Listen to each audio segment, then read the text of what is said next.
Hello there, and welcome back to the HistSleep channel. Imagine waking up in the 1800s and needing nearly 10 different pieces of clothing just to get dressed for the day. A Victorian woman rarely stepped outside wearing just a simple dress. Beneath the silk gowns and elegant lace were layers most people today would never expect. A tight corset shaping the waist, soft petticoats rustling with every step, buttoned leather boots, delicate gloves, and a bonnet carefully tied beneath the chin. But Victorian fashion was more than beauty and elegance. Every ribbon, every glove, every small handbag quietly revealed something about a woman's life, her social class, her age, even whether she was married or not. Tonight, we'll step quietly into the wardrobes of the 19th century and discover what women truly wore in the Victorian world. So settle in, relax, and let's slowly unfold the layers of Victorian fashion. Before we step into the soft, hushed shadows of the Victorian wardrobe, I would love it if you just take a moment to subscribe to this channel and give this video a like. It truly helps these echoes of the past find their way to those who need a bit of peace and quiet, and it allows me to keep building these intricate worlds for you. And I'm always curious, where are you as you listen to this? Are you settling into your favorite chair, perhaps watching the candlelight flicker against your wall? Or are you listening from a busy city, seeking a moment of ancient stillness amidst the noise? Now, let us return to the year 1880, where the morning air is cool, and the first layer of silk is waiting to be worn. The morning ritual of a Victorian woman begins in a space defined by privacy and strict social standards. In the 1880s, the bedroom was not merely a place for sleep, but a highly functional area for a lengthy dressing process. The room is centered around a large, mahogany or walnut bedstead, often draped in heavy chintz or damask fabrics to block out the morning drafts. Notice the washstand in the corner, a marble-topped piece of furniture holding a porcelain ewer and basin. Since indoor plumbing was rare in middle-class homes, the morning started with cold or lukewarm water brought up by a servant. The floor is covered with a heavy Axminster wool carpet, designed to keep the feet warm in a house heated only by coal fires. Beside the bed, a nightstand holds a brass candlestick, its wax remnants a sign of the previous night's reading. In this era, the bedroom was the only place where a woman was free from the rigid corsetry and heavy fabrics that defined her public life.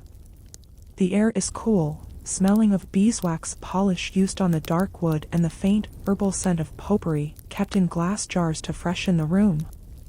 On the dressing table sits a collection of silver-backed hairbrushes and heavy, lead crystal perfume bottles. The toilette, or the act of grooming, was a disciplined task. A Victorian woman's hair was rarely cut, often reaching her waist or lower, and the first task of the morning was a rhythmic, thorough brushing to remove dust and tangles. This was done before any clothing was put on, as the loose hair would be difficult to manage once the layers began to pile up. The walls are decorated with small, framed samplers or botanical prints, reflecting the Victorian interest in nature and needlework. Every object in the room, from the slipper chair by the fireplace to the heavy, velvet window hangings, serves a specific purpose in maintaining respectability and warmth. As the light grows stronger, illuminating the fine dust motes in the air, the woman prepares to leave the comfort of her nightclothes. This quiet interval is the last moment of physical freedom she will have, before the structural layers of Victorian fashion begin to define her shape for the day. Standing in the corner of a Victorian bedroom, the wardrobe was a massive, imposing piece of furniture that symbolized the order and social standing of its owner. In the year 1880, these wardrobes were typically crafted from heavy, dark hardwoods such as mahogany, walnut, or oak, polished to a brilliant, glass-like sheen. When the heavy double doors are opened, a distinct scent wafts out, a mixture of aged cedarwood and dried lavender, which was used in small silk sachets to protect the expensive fabrics from moths. Unlike modern closets, these wardrobes were designed with significant depth and height, a structural necessity to accommodate the vast volume of petticoats, bustles, and structured gowns that defined the era. The interior of the 1880s wardrobe was a marvel of domestic organization. At the top, a sturdy wooden rail or a series of brass hooks held the primary garments. Victorian dresses were rarely one-piece items. They were usually constructed in two separate parts, the bodice and the skirt. To prevent the heavy silks from crushing or losing their shape, these pieces were hung with great care, often with internal stay-tapes to support the weight of the fabric. Below the hanging space, deep drawers were used to store flatware, such as linen chemises, drawers, and the many starched petticoats. These drawers were often lined with scented paper, maintaining a sense of freshness and respectability in every layer of the attire. Notice the specialized compartments within the wardrobe. Small, velvet-lined drawers or shelves were dedicated to accessories, such as fine kid leather gloves, lace-trimmed handkerchiefs, and reticules or small handbags. A Victorian wardrobe was a visual map of a woman's social life. It contained an array of fabrics, shimmering taffeta, heavy brocade, and delicate muslin, each assigned to a specific time of day. There were morning gowns for domestic duties, visiting dresses for social calls, and elaborate evening toilettes for formal dinners. For a Victorian woman, choosing the correct attire was not just about fashion, it was a moral and social duty to appear appropriately for every occasion. Often, a large mirror was mounted on the inside of the wardrobe door, allowing the wearer to inspect the complex layering process as she dressed. The wardrobe was more than just a place to store clothing, it was the guardian of a woman's public identity. Every fold, every ribbon, and every structured layer was arranged with methodical precision. To open the wardrobe was to face the social expectations of the 1880s, where the texture of one's silk or the crispness of one's linen told a silent, rhythmic story of class and character. As the light hits the rows of hanging garments, the woman prepares to select the foundation of her day, moving from the private silence of the room into the structured reality of the Victorian world. The transformation begins with the chemise, the most basic and essential foundation of a Victorian woman's wardrobe. In the 1880s, this was the layer worn closest to the skin, serving as a protective barrier between the body and the more structured garments that followed. The chemise was typically made from white linen or fine cotton lawn, fabrics chosen for their ability to absorb moisture and endure frequent washing. Unlike the heavy silks and wools of the outer layers, the linen chemise was designed to be laundered at high temperatures, keeping the skin clean in an era when daily full-body bathing was not always practical. Notice the construction of this garment. It is a simple, T-shaped shift, usually reaching down to the knees or slightly below. The neckline is cut wide and low, often decorated with a narrow band of broderie anglaise or simple cotton lace, so that it would remain hidden beneath the bodice of the dress. The sleeves are short and capped, allowing for full movement of the arms while preventing the corset from rubbing against the underarms. There are no buttons or fasteners on a standard chemise, it is simply pulled over the head, creating a smooth, seamless base. The primary function of the chemise was functional rather than aesthetic. Because Victorian corsets and gowns were incredibly expensive and difficult to clean, the chemise protected these garments from body oils and perspiration. It was a practical necessity of 19th century hygiene. To a Victorian woman, the quality of her chemise, even though it was never seen in public, was a mark of her personal respectability and cleanliness. Even the simplest chemise required careful maintenance, starched and pressed with heavy iron tools to ensure it remained crisp and fresh. Standing in only her chemise, the woman is at her most physically free, before the structural layers begin to dictate her silhouette. The fabric is light and airy, moving softly with her breath, a stark contrast to the rigid steel and bone that will soon follow. Every woman, from the working class to the aristocracy, started her day with this single, humble layer of linen. It was the silent starting point of Victorian fashion, the invisible foundation upon which all the elegance and status of the 1800s were built. Once the linen foundations are in place, the most critical and structurally complex stage of the dressing ritual begins, the donning of the corset. In the year 1880, the corset was not merely a decorative item, it was an essential piece of engineering designed to provide the necessary support for the heavy skirts and to achieve the fashionable S-bend silhouette of the era. This particular corset is a long-line model, constructed from multiple panels of sturdy silk coutil or sateen, a fabric specifically woven to resist stretching under tension. Embedded within these panels are strips of whalebone, or more commonly by this date, flexible watch spring steel, which provide the rigid structure needed to mold the torso. The process of putting on the corset starts with the busk, the heavy, steel front fastening system. The woman wraps the garment around her waist, carefully aligning the small metal studs with the corresponding loops of the busk. A series of sharp, rhythmic clicks echo through the quiet bedroom as the front is secured. However, the corset is still loose, hanging open at the back where a long, continuous silk or cotton lace is threaded through reinforced metal eyelets. At this stage, the assistance of a maid or a family member is often required, as the lacing process is a two-person task that demands both strength and precision. The tightening begins at the waist, the center of the tension, where the laces are pulled in a slow, deliberate, rhythmic motion. Contrary to popular myths of extreme tight lacing, most Victorian women laced their corsets to a comfortable, yet firm degree, providing support similar to modern athletic wear or medical back braces. The goal was posture and foundation, rather than total restriction.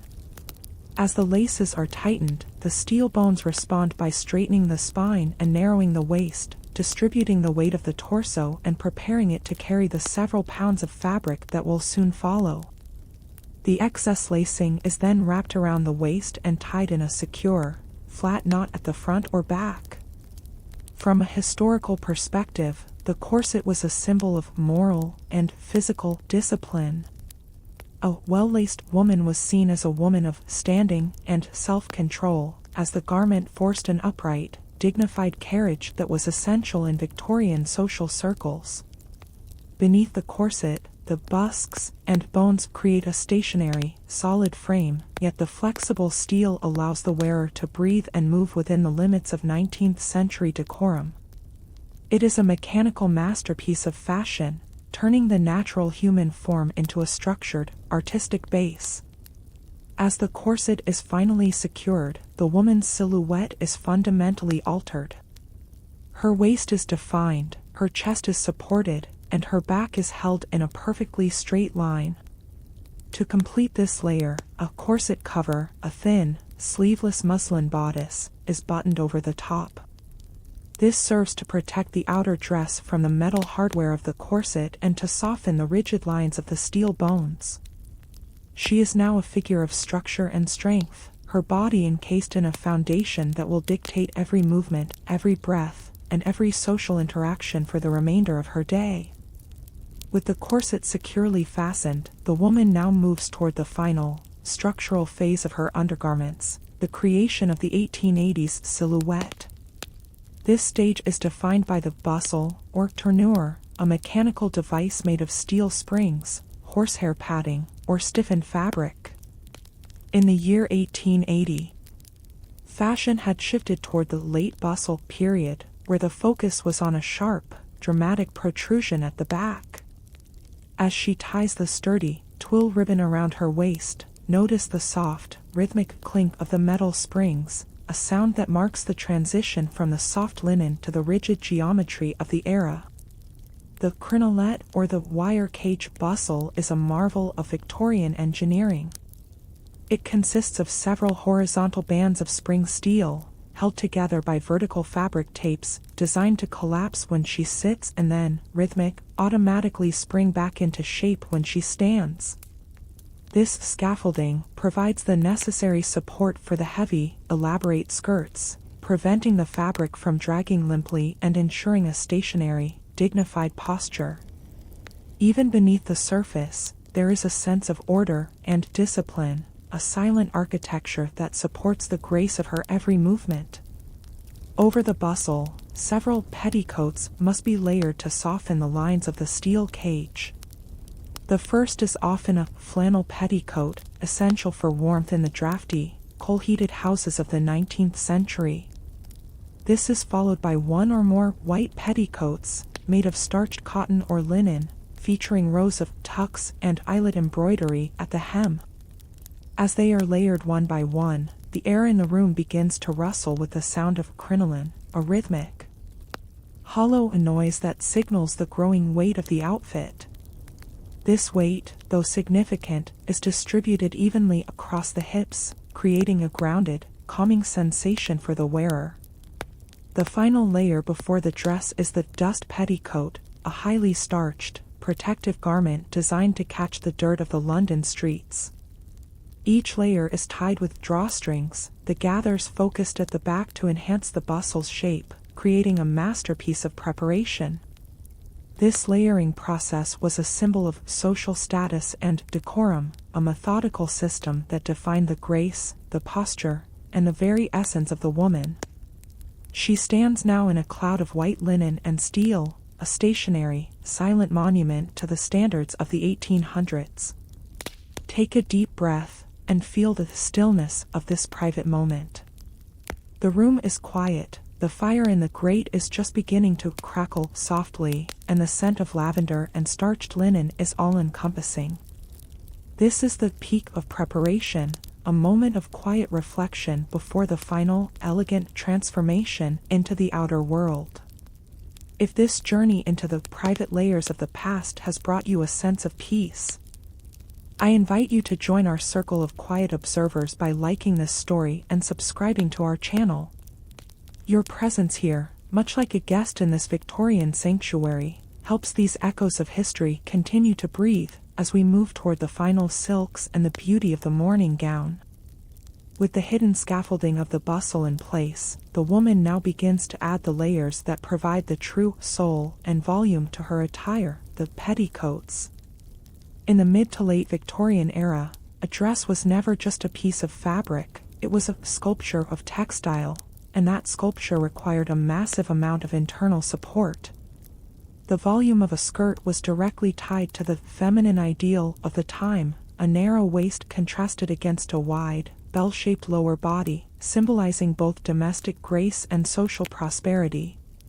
To achieve this, a woman would layer between 3 to 6 petticoats, each serving a specific, rhythmic, structural purpose. The first petticoat over the bustle was usually made of heavy, quilted fabric or thick flannel. This was not for show, but for utility. It provided essential warmth in an age of drafty, stone-floored houses, and acted as a cushion between the rigid steel of the bustle and the delicate outer fabrics. As the layers were added, the sound in the bedroom began to change, shifting from the sharp clink of metal to the soft, rhythmic, hushing sound of cotton and silk rubbing against one another. This sound, known as frou-frou, was considered the ultimate auditory mark of a refined lady, a gentle, stationary whisper of wealth and cleanliness. The reason for this extreme volume was not merely aesthetic, it was functional in the context of Victorian decorum. A wide, voluminous skirt ensured that a woman's legs were never visible, maintaining a sense of mystery and modesty that the 19th century demanded. Furthermore, the sheer weight of these layers, sometimes reaching up to 10 or 15 pounds, dictated the way a woman moved. It forced a slow, deliberate, gliding gait, preventing any unladylike haste or sudden, erratic motions. To walk in these petticoats was to move with the gravity of tradition, each step a rhythmic, measured statement of poise. Notice the starched petticoat, which was the final layer before the dress itself. This was often treated with rice water or wheat starch to give it a stiff, paper-like quality. This stiffness was crucial, as it held the outer gown away from the body, allowing the intricate patterns of the silk to be displayed without collapsing. The hem was often decorated with rows of dust ruffles, small, replaceable strips of fabric designed to catch the dirt and soot of the Victorian streets, preserving the expensive gown above. It was a world of hidden labor, where hours of starching and ironing culminated in a single, perfect, stationary silhouette. To understand the 1850s and 60s, one must understand the crinoline, or the hoop skirt, which was the most significant technological advancement in the history of Victorian fashion.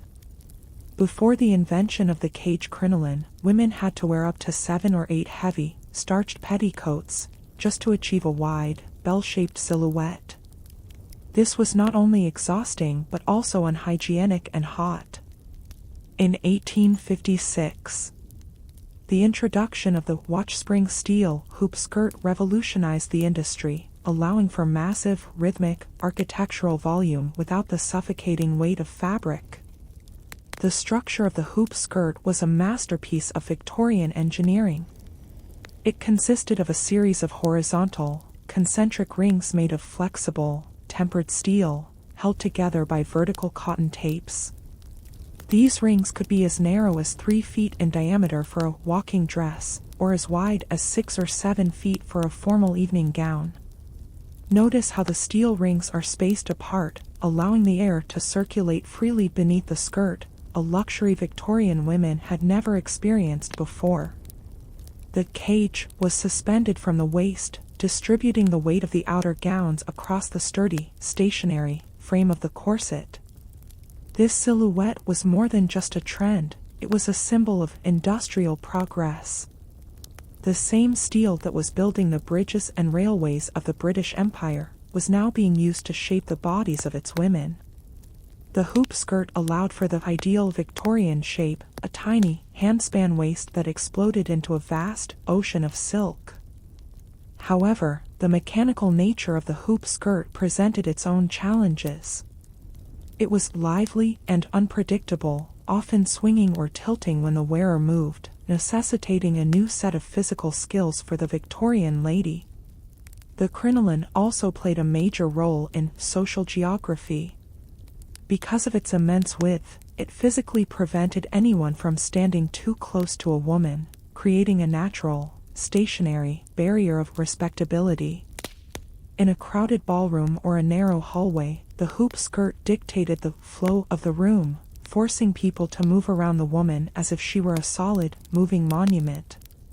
Yet, the steel was surprisingly light, weighing only a few pounds, which gave women a new sense of buoyancy and freedom in their walk. Despite its benefits, the hoop skirt was often a target of satire and social anxiety. Critics argued it was dangerous, as the wide skirts could easily catch fire from an open hearth, or be caught in the wheels of a passing carriage. To counter this, women learned to manage the swing of the hoops with a rhythmic, subtle motion of the hips. As the sun rises higher over the village, the shimmering silk of the outer gown is finally draped over this steel cage, hiding the industrial heart of the dress, and revealing only the ethereal beauty of the Victorian silhouette. Navigating the world in a dress that could span over 6 feet in diameter required more than just grace, it required a specialized, rhythmic, physical discipline. To an observer, a Victorian lady seemed to glide across the floor, her upper body remaining perfectly stationary, while the hidden complexity of her skirts did the work below. This gliding effect was a direct result of the posture dictated by the corset, which held the spine in a rigid, vertical line, shifting the center of gravity and forcing the wearer to take small, rapid, rhythmic steps. Walking in a cage crinoline or a heavy bustle skirt was a learned skill, taught from a young age. The key was to avoid kicking the front of the hoops, which would cause the entire structure to tilt forward in an unrefined manner. Instead, women used a subtle, rhythmic, side-to-side motion of the hips to swing the skirt away from their feet with every step. This motion, combined with the flexible nature of the steel hoops, created a buoyant, swaying effect, making the dress appear as though it were floating independently of the woman herself. Notice the challenge of negotiating narrow spaces, such as doorways or the aisles of a parish church. To pass through a space narrower than her skirts, a woman had to reach down and slightly compress the steel hoops with her hands, or turn her body at a precise, rhythmic angle to allow the flexible watch spring steel to bend and then spring back into place. Going up or down stairs was an even more complex maneuver. To avoid tripping, a woman would use one hand to lift the front of her skirts just a few inches, while the other hand held the banister for balance, ensuring the back of the skirt cleared the steps behind her without catching. The weight of the many layers, the flannel, the starched cotton, and the heavy silk, meant that a woman could not move with sudden, erratic haste. Every turn was a wide, rhythmic, circular movement, and every stop had to be calculated to ensure the skirt settled gracefully around her feet. In the 1880s, as the bustle became the dominant shape, the weight shifted entirely to the back, requiring a forward-leaning posture that further emphasized the rhythmic, pigeon-like grace of the walk. It was a physical language of restraint, where the dress moved in harmony with the woman, creating a visual vibration of elegance. Standing still was also an art form. Once a woman reached her destination, she had to remain stationary for a few seconds to allow the momentum of the hoops or the layers of petticoats to subside. This ensured that her silhouette was perfectly centered, a masterpiece of fabric and steel caught in a moment of absolute, peaceful stillness. To walk as a Victorian woman was to be a conductor of one's own attire, managing the physics of the 19th century with every rhythmic, deliberate step. In the quiet, disciplined world of a Victorian household, sound was often the first indicator of a person's approach. The most characteristic sound of the era was not the voice, but the acoustic signature of a woman's clothing as she moved through the corridors. This sound, famously known as the frou-frou, was the rhythmic, shifting whisper of silk, taffeta, and starched linen rubbing against one another. To a Victorian ear, the frou-frou was more than just noise, it was a mark of quality and status. The more layers of expensive fabric a woman wore, the more complex and musical her movement became. Notice the difference in the rhythm of the sounds based on the fabric. A heavy silk damask or brocade produced a deep, low-frequency rustle, suggesting wealth and formal dignity. In contrast, a silk taffeta was prized for its sharp, crisp sound, a high-pitched crackle that occurred because the silk threads were weighted with mineral salts during the dyeing process. This gave the fabric a unique, stationary, metallic stiffness. As a woman walked down a wooden hallway, the sound was a combination of the soft thud of leather boots on carpet and the constant, rhythmic shish-shish of the starched petticoats beneath the gown. The internal layers played their own part in this auditory experience. The flannel petticoats provided a soft, muffled bass, while the starched cotton layers added a sharper, paper-like edge to the sound. If a woman was wearing a cage crinoline, there might be a faint, rhythmic, metallic click or hum as the steel hoops brushed against furniture or the doorframe. These sounds were a constant reminder of the physical presence of the woman, a stationary, audible boundary that commanded respect and attention even before she entered a room. In the silence of the library or the drawing room, these sounds were highly evocative. The swish of a skirt as a woman turned, or the crinkle of her bodice as she sat down, were the only breaks in the stillness. Historians often note that Victorian fashion was designed to be sensed in 3 dimensions: sight, touch, and sound. A woman who moved too quickly would create a harsh, chaotic noise, which was considered unrefined. Therefore, the goal was to maintain a slow, rhythmic, gentle whisper, a sound that suggested a life of leisure and controlled grace. As the day progressed, the sounds would change. The crispness of the morning starch would slowly soften, and the rhythm of the fabric would become more muted, echoing the fading light of the afternoon. This auditory landscape was an essential part of the Victorian domestic experience, a soft, rhythmic lullaby of silk and lace that defined the very atmosphere of the 19th century home. Standing in the hallway, one could close their eyes and know exactly who was approaching, simply by the melody of their skirts. The final stage of the Victorian dressing ritual occurs just before the woman crosses the threshold from her private sanctuary into the public eye. This transition required a new set of accessories, designed to protect both her modesty and her health. First, the gloves are drawn on, usually made of soft, cream-colored kid leather or fine silk. In the Victorian era, to leave the house with bare hands was considered a grave breach of etiquette. The gloves were fitted tightly to the fingers, fastened at the wrist with tiny, rhythmic, pearl buttons, ensuring that not a single inch of skin was exposed to the sun or the gaze of strangers. Next, she selects her bonnet or hat, which by the 1880s had become smaller but more elaborately decorated with ostrich plumes, velvet ribbons, and silk flowers. The bonnet was not merely an ornament, it served as a frame for the face, and its strings were tied beneath the chin in a perfect, stationary bow. To complete her protection, she might reach for a parasol in the summer or a heavy muff in the winter, each accessory adding another layer of refinement to her silhouette.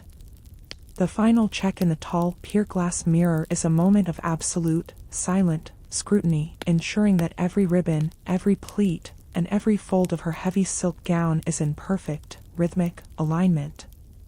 As she prepares to open the door, the weight of her world, both physical and social, is fully upon her.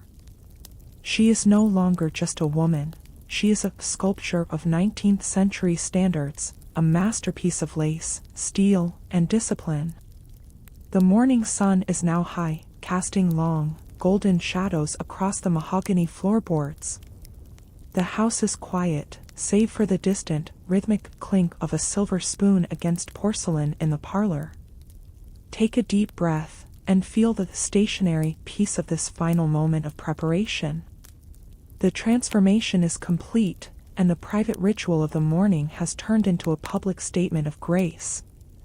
Now, the heavy, oak door creaks open, and the soft whisper of her skirts meets the crisp, outdoor air. Every layer we have uncovered, from the simple linen to the complex steel hoops, moves in a slow, rhythmic, harmonious dance as she steps out into the cobblestone streets. As the world of the 1800s unfolds before her, let the stillness of this journey linger in your mind, a soft, ancient echo of a time when dressing was an art, and life moved with the gentle pace of rustling silk. Stay a moment in this twilight of history, where the shadows of the past are long, and the peace is absolute. In the eyes of a Victorian, a woman's hair was her crowning glory, a deeply personal and almost sacred feature that was rarely shown in its full, loose splendor in public. To understand why hair was almost always covered, one must look at the strict, moral landscape of the 19th century. Loose, flowing hair was a symbol of the private sphere, something reserved only for the eyes of a husband or the intimacy of the bedroom. Once a woman stepped into the public world, her hair had to be bound, pinned, and ultimately covered to maintain her modesty and social respectability. This was not just a fashion choice, but a rhythmic, stationary requirement of her character. There was also a very practical reason for the bonnet or the cap. In an age dominated by coal-burning fires and unpaved, dusty streets, the air was thick with soot and grime.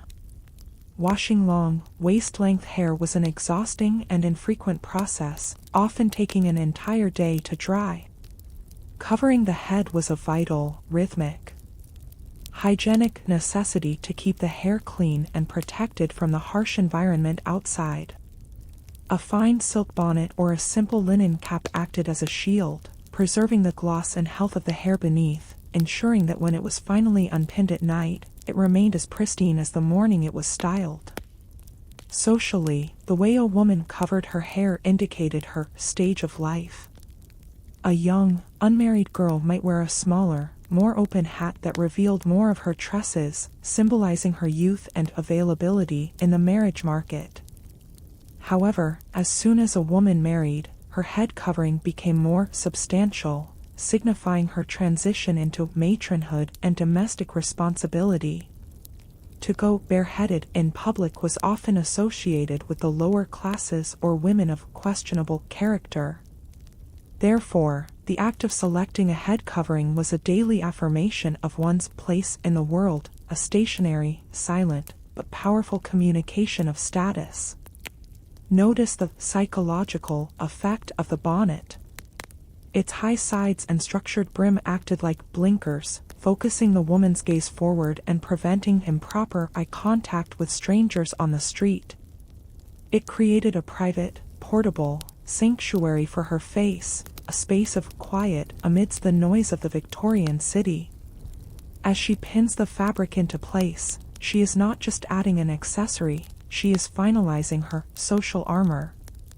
The morning light catches the sheen of the ribbons, and the ritual of the head covering becomes a slow, rhythmic, meditative conclusion to her morning toilet. Inside the home, the tradition continued in a softer form. Even without the heavy outdoor bonnet, a lady of the house would often wear a morning cap of delicate lace. This maintained the decorum of the household, ensuring that even in her most relaxed moments, she was presented with order and grace. Every pin, every lace tie, and every fold of the fabric was a testament to the Victorian belief that beauty must always be paired with discipline. Standing before the mirror, with her hair perfectly tucked away, she is now ready to face the complexities of her world, her glory hidden, yet her dignity clearly revealed. The selection of a bonnet was perhaps the most expressive part of the Victorian dressing ritual, as it sat at the very level of the eyes, framing the face and signaling the wearer's intentions for the day. By the mid to late 1800s, the coal-scuttle bonnets of the early century had evolved into more compact, sophisticated shapes, such as the fanchon or the BB bonnet. These headpieces were not merely fashion, they were architectural extensions of the dress. A woman would stand before her wardrobe, carefully weighing her options based on the weather, the social protocol of her destination, and the specific shade of her silk gown. Notice the structure of the bonnet itself. Most were built upon a foundation of buckram or crinoline, a stiffened fabric that was then covered in luxurious velvet, satin, or straw for the summer months. The most iconic feature was the brim, which could be wide and flared to protect the complexion from the sun, or small and tilted forward in the postilion style, popular during the bustle era. The underside of the brim, known as the bavelet, was often lined with soft, rhythmic, pleated silk, designed to reflect a gentle light onto the face, softening the features in the harsh outdoor glare. The act of tying the bonnet was a slow, deliberate process. The strings, or lappets, were wide ribbons made of high-quality silk or grosgrain. These were tied beneath the chin, not in a functional knot, but in a large, stationary, sculptural bow that had to be perfectly symmetrical. A poorly tied bow was seen as a sign of haste or disorder, two things a Victorian lady avoided at all costs. For older women or those in mourning, the ribbons were often made of heavy crepe, dyed a deep, matte black, while younger women might choose vibrant, shot silk ribbons that shimmered with every movement of the head. There was also a clear distinction between the town bonnet and the country hat.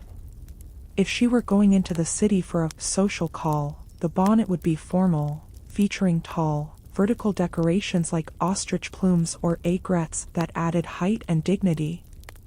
However, if she were stepping out into the garden or for a walk in the countryside, she might choose a straw boater or a wide-brimmed sun hat, tied with simple muslin ribbons.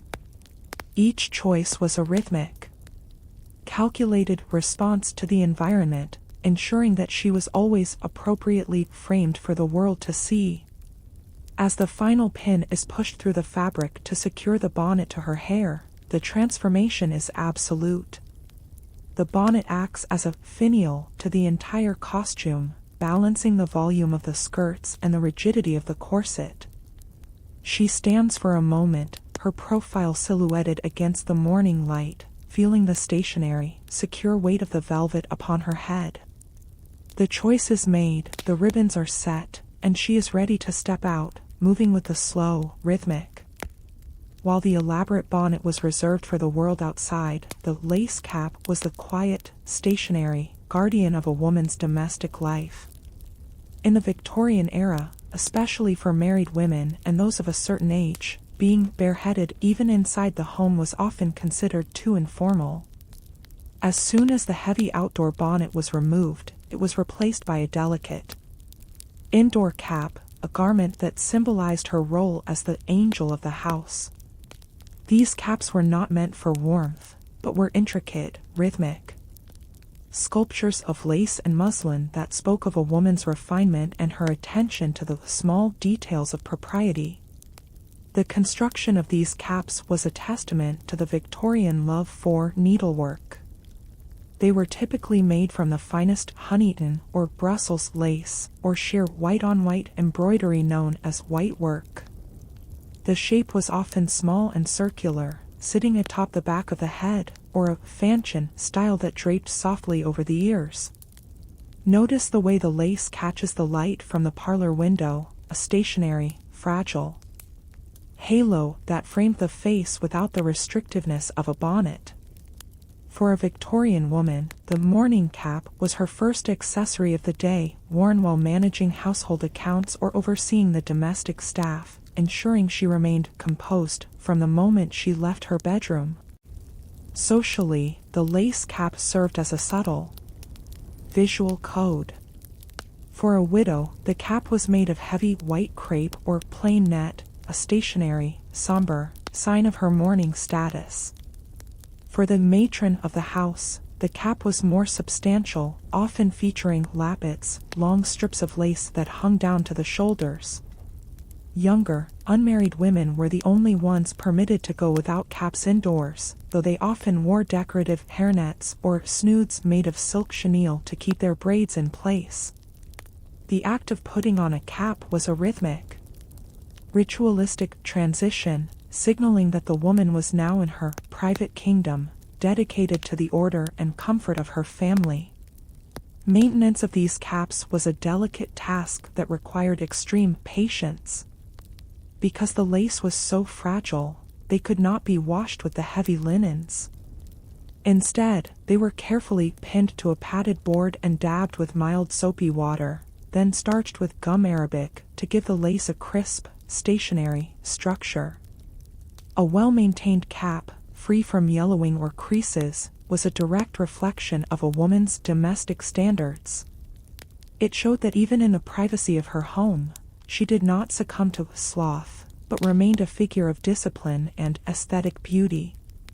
As the afternoon light fades and the evening lamps are lit, the lace cap remains a constant, comforting presence. It moves softly with her as she pours tea or reads by the fire, the silk ribbons swaying in a slow, rhythmic, peaceful motion. To wear the cap was to embrace the domesticity of the 19th century, a time when every moment, even those spent in the quiet corners of the home, was framed with grace and intention.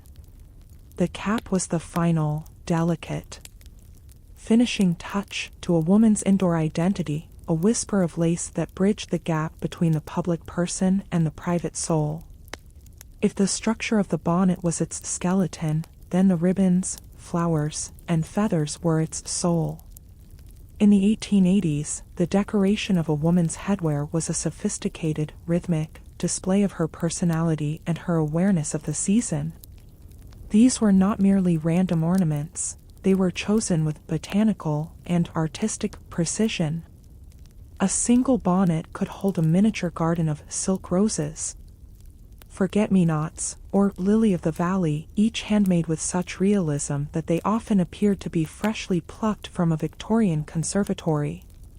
These silk flowers were stiffened with gum and wire, ensuring they remained in a stationary, perfect bloom regardless of the weather.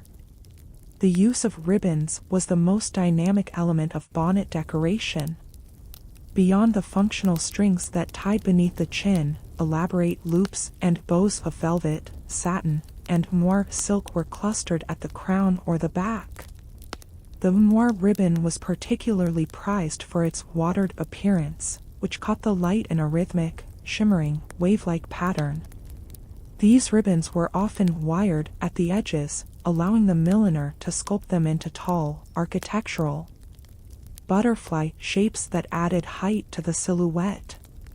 The way a ribbon was folded or notched at the ends could tell a story of the latest Parisian influence, a silent, stationary communication of fashion-forward thinking. Feathers, or plumes, added a sense of drama and motion to the stationary structure of the bonnet. The most luxurious were ostrich feathers, often dyed in deep jewel tones like emerald, ruby, or sapphire. There were also aigrettes, the delicate, wispy feathers of the heron, which trembled with every rhythmic step the woman took, creating a visual vibration of elegance. However, as the century progressed, the use of entire taxidermy birds or wings became a controversial trend, leading to the early conservation movements. Yet, for the fashionable lady of 1880, a well-placed bird or a cluster of pheasant feathers was the ultimate mark of sophistication and exotic taste. The arrangement of these decorations followed a strict sense of balance. If the dress was heavily bustled at the back, the bonnet's decorations would often lean forward or stand tall to provide a visual counterweight. This asymmetry was a key feature of the late Victorian aesthetic, where flowers might be clustered on only one side of the brim, creating a naturalistic, rhythmic, unbalanced beauty that mimicked the wildness of a garden. Every petal and every plume was secured with long, steel hat pins, ensuring that even in a brisk wind, the delicate, stationary composition remained undisturbed.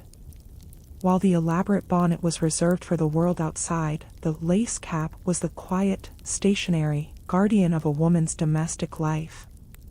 In the Victorian era, especially for married women and those of a certain age, being bareheaded even inside the home was often considered too informal. As soon as the heavy outdoor bonnet was removed, it was replaced by a delicate indoor cap, a garment that symbolized her role as the angel of the house. These caps were not meant for warmth, but were intricate, rhythmic sculptures of lace and muslin that spoke of a woman's refinement and her attention to the small details of propriety. The construction of these caps was a testament to the Victorian love for needlework. They were typically made from the finest Huntington or Brussels lace, or sheer white-on-white embroidery known as white work. The shape was often small and circular, sitting atop the back of the head, or a fanchon style that draped softly over the ears. Notice the way the lace catches the light from the parlor window, a stationary, fragile halo that framed the face without the restrictiveness of a bonnet. For a Victorian woman, the morning cap was her first accessory of the day, worn while managing household accounts or overseeing the domestic staff, ensuring she remained composed from the moment she left her bedroom. Socially, the lace cap served as a subtle visual code. For a widow, the cap was made of heavy white crepe or plain net, a stationary, somber sign of her mourning status. For the matron of the house, the cap was more substantial, often featuring lappets, long strips of lace that hung down to the shoulders. Younger, unmarried women were the only ones permitted to go without caps indoors, though they often wore decorative hairnets or snoods made of silk chenille to keep their braids in place. The act of putting on a cap was a rhythmic, ritualistic transition, signaling that the woman was now in her private kingdom, dedicated to the order and comfort of her family. Maintenance of these caps was a delicate task that required extreme patience. Because the lace was so fragile, they could not be washed with the heavy linens. Instead, they were carefully pinned to a padded board and dabbed with mild soapy water, then starched with gum arabic to give the lace a crisp, stationary structure. A well-maintained cap, free from yellowing or creases, was a direct reflection of a woman's domestic standards. It showed that even in the privacy of her home, she did not succumb to sloth, but remained a figure of discipline and aesthetic beauty. As the afternoon light fades and the evening lamps are lit, the lace cap remains a constant, comforting presence. It moves softly with her as she pours tea or reads by the fire, the silk ribbons swaying in a slow, rhythmic, peaceful motion. To wear the cap was to embrace the domesticity of the 19th century, a time when every moment, even those spent in the quiet corners of the home, was framed with grace and intention. The cap was the final, delicate, finishing touch to a woman's indoor identity, a whisper of lace that bridged the gap between the public person and the private soul. If the structure of the bonnet was its skeleton, then the ribbons, flowers, and feathers were its soul. In the 1880s, the decoration of a woman's headwear was a sophisticated, rhythmic display of her personality and her awareness of the season. These were not merely random ornaments, they were chosen with botanical and artistic precision. A single bonnet could hold a miniature garden of silk roses, forget-me-nots, or lily of the valley, each handmade with such realism that they often appeared to be freshly plucked from a Victorian conservatory.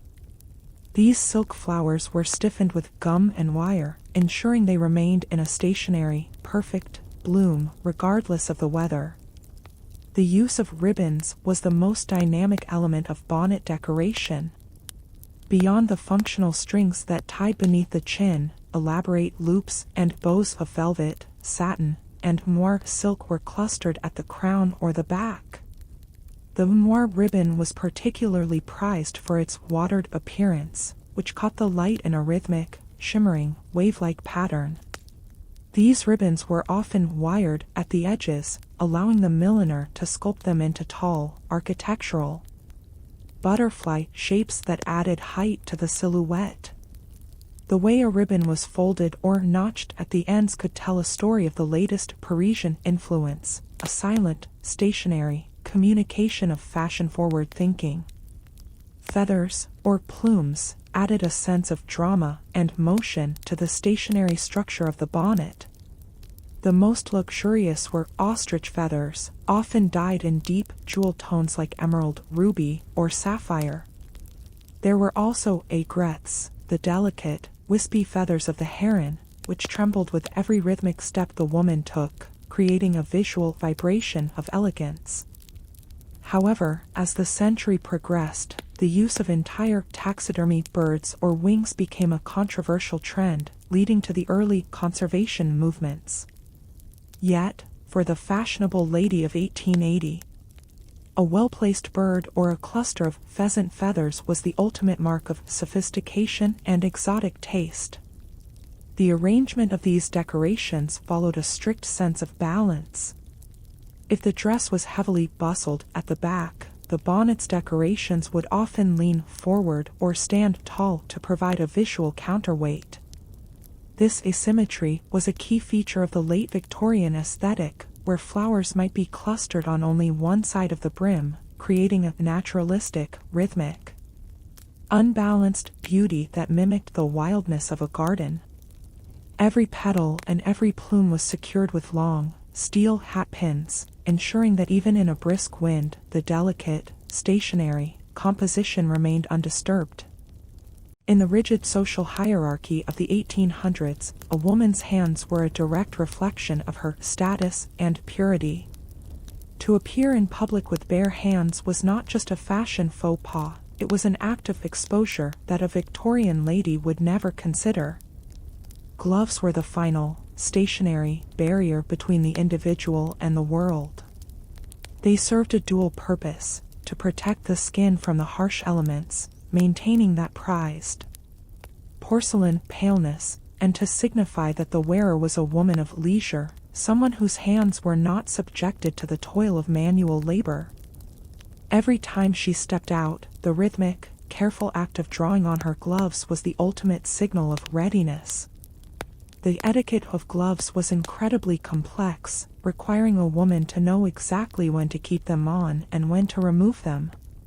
For example, gloves were always worn when shaking hands, as skin-to-skin contact with a stranger was avoided. However, at the dining table, the gloves had to be removed, laid across the lap, and hidden beneath a napkin, only to be pulled back on the moment the meal concluded. This constant, rhythmic, on-and-off ritual required immense poise. A lady would often carry a spare pair of gloves in her reticule, just in case one became soiled, as a smudge of dirt or a small tear was seen as a sign of neglect and a loss of respectability. Notice the fit of the Victorian glove. They were designed to be as tight as a second skin, often requiring glove powder or a glove stretcher to ease the hand into the narrow fingers. The most prestigious material was kid leather, a skin so thin and supple that it allowed for full dexterity while maintaining a smooth, stationary, sculpted appearance. The closure at the wrist featured a row of tiny, ball-and socket buttons, sometimes numbering as many as 20 for an evening glove that reached above the elbow. To fasten these, a woman would use a button hook, a small, elegant tool that moved with a rhythmic click click click as it secured her into her social armor. Gloves also played a role in the language of flirtation. A subtle movement, like slowly smoothing a finger of the glove, or dropping a glove accidentally, was a silent, stationary communication in a world where direct speech was often restricted. The color of the glove was equally important: pristine white or lavender for balls, tan or gray for walking, and black for mourning. Each pair was a stationary, silent witness to her public life, holding the secrets of the hands they encased. In the delicate dance of Victorian etiquette, the transition from the heavy leather of winter to the ethereal lightness of spring was marked by a change in texture. While kid leather provided the armor for formal social calls, lace gloves and silk gloves were the preferred choices for garden parties, afternoon teas, and the soft light of a spring morning. These garments were not merely covers for the hands, they were intricate, stationary masterpieces of textile engineering. A pair of lace gloves, or mitts as the fingerless versions were often called, allowed a woman to maintain her modesty while showcasing the dexterity of her fingers as she turned the pages of a book or handled a fragile porcelain teacup. These mitts were typically hand-crocheted or knitted using the finest lisle cotton or silk thread, creating a rhythmic, geometric web that protected the skin while allowing it to breathe in the humid warmth of the 1800s. Notice the texture of a Victorian silk glove. Unlike modern synthetic blends, these were made of pure spun silk, a material that possessed a natural, stationary coolness against the skin. They were often woven with a .3 decorative lines on the back of the hand, which served to elongate the appearance of the fingers, making them look slender and aristocratic. The process of putting on a silk glove was a slow, rhythmic, meditative ritual. Because the fabric had very little stretch, it had to be eased onto the hand inch by inch, smoothing out every wrinkle until the silk lay flat against the wrist.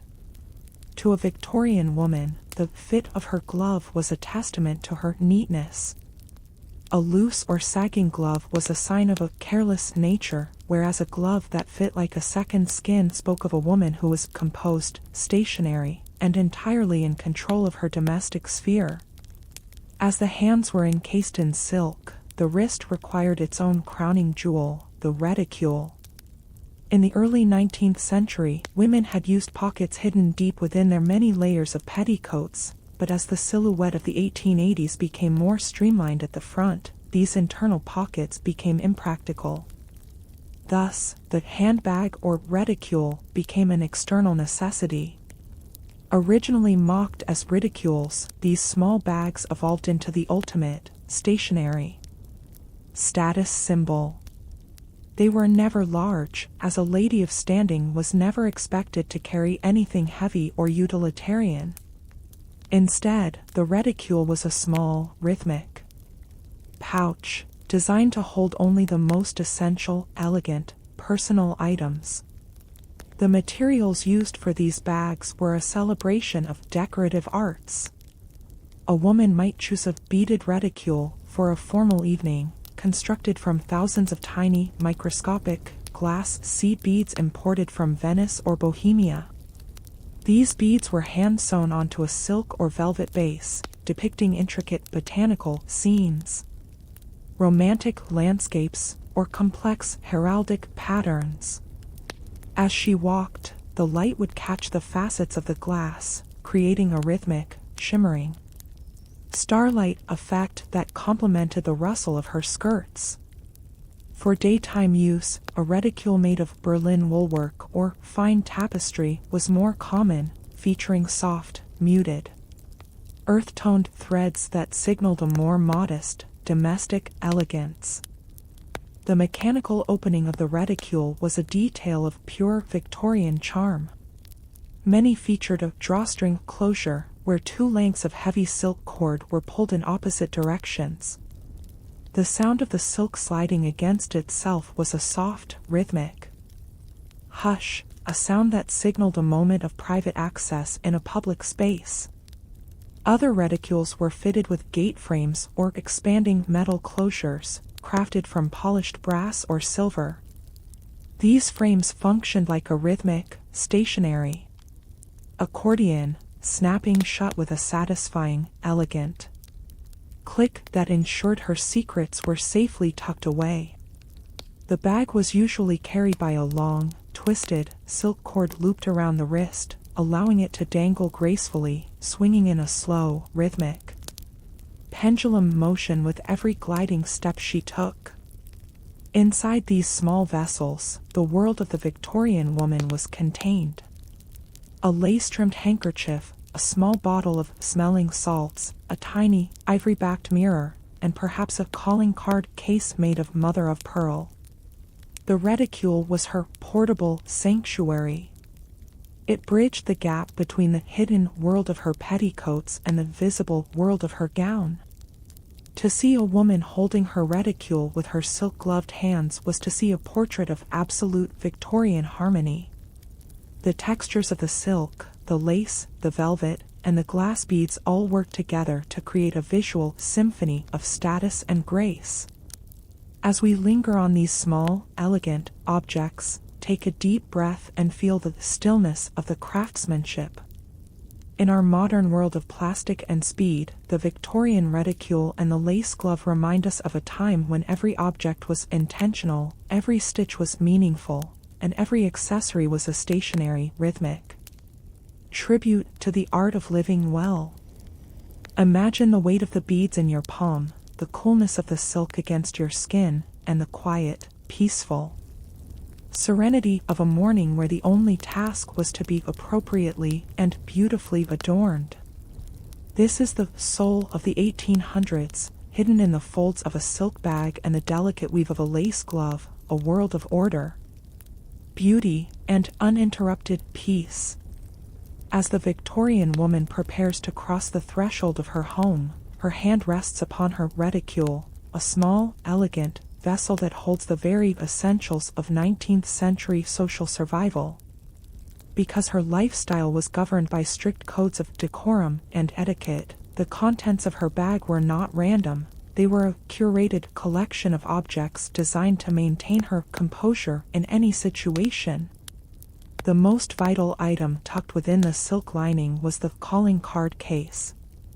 Crafted from mother-of-pearl, tortoiseshell, or intricately carved ivory, this case held the small, stationary visiting cards that were the currency of Victorian social life.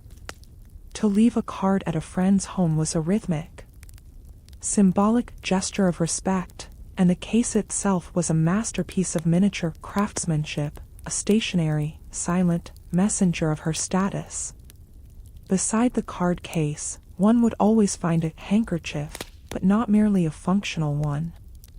A Victorian lady carried a work of art made of the finest Brussels lace or Irish linen, often embroidered with her initials in delicate, rhythmic white work. This handkerchief served many purposes, from a subtle, stationary signal in the language of flirtation to a practical tool for dabbing a brow in the heat of a ballroom. Near it lay a small, silver-topped crystal bottle containing smelling salts or aromatic vinegar. In an era of heavy, restrictive corsetry and poor ventilation, the threat of fainting was ever present. A quick, rhythmic inhalation of these sharp salts was the Victorian remedy for vapors or dizziness, allowing a woman to regain her stationary, dignified poise without drawing unwanted attention. Deeper still, she might carry a carnet de ball, or a dance card, a tiny, accordion-folded booklet with a miniature pencil attached by a silk cord. This was her ledger of social engagements, where she would record the names of partners for the evening's waltzes. There was also a small coin purse, often made of gold mesh or knitted silk miser's purses, holding only a few silver coins for charity or a small purchase. To round out her portable sanctuary, she carried a vinaigrette, a small, decorative, silver box containing a sponge soaked in lavender or rose oil. This was held to the nose to mask the unpleasant odors of the industrial city, ensuring that her personal atmosphere remained as sweet as a country garden. Every item was small, quiet, and stationary, fitting perfectly into the palm of her gloved hand. As we move from the hidden contents of her bag to the visible accessories that completed her outfit, we see the final, rhythmic sculpting of the Victorian silhouette. No outfit was truly finished without the brooch, pinned precisely at the throat where the lace collar met the silk bodice. In the 1880s, mourning jewelry made of jet, a fossilized coal from Whitby, was highly fashionable, even for those not in deep grief. These dark, stationary, glimmering pieces provided a stark, elegant contrast against lighter fabrics. For more joyous occasions, cameos carved from seashells, or gold lockets containing a lock of hair, were worn close to the heart, adding a layer of sentimental history to the physical attire. Around her waist, she might wear a chatelaine, a highly decorative, silver belt hook from which hung a series of useful tools on rhythmic, dangling chains. Though more common in the domestic setting, a small, elegant chatelaine could hold a thimble, a watch, and a scent flask, tinkling with a soft, rhythmic, metallic melody as she moved. This was the utilitarian side of beauty, showing that a Victorian woman was always prepared, always ordered, and always useful. The watch, often hidden in a small pocket or worn as a fob, was a stationary, ticking reminder of the punctuality that the 19th century demanded. Time was not something to be wasted, it was something to be managed with grace. Finally, the parasol or umbrella acted as the exclamation point of her ensemble. In the summer, a parasol of shot silk with a handle of carved mahogany or ebony was essential to protect her porcelain skin from the sun. It was not meant to be opened indoors, instead, it was carried as a long, rhythmic, stationary staff adding height and authority to her gliding walk.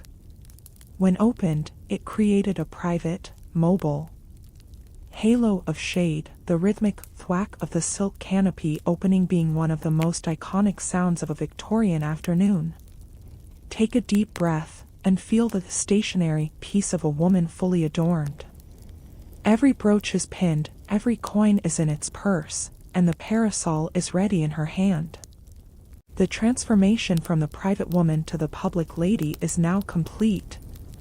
She stands as a monument to her era, a stationary, rhythmic, harmonious collection of silk, lace, silver, and ivory. The room is still, the morning light has turned to a brilliant noon, and the world outside awaits the grace of her presence. As she steps into the light, the small, elegant objects she carries become a part of the melody of her life. The clink of the chatelaine, the rustle of the silk reticule, and the shimmer of the jet brooch all work together in a slow, rhythmic, hypnotic dance.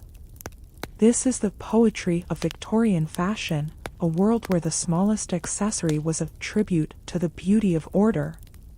Let the stillness of this history settle over you, like the soft, stationary fold of a silk fan, as we conclude our journey through the layers and treasures of the 1880s.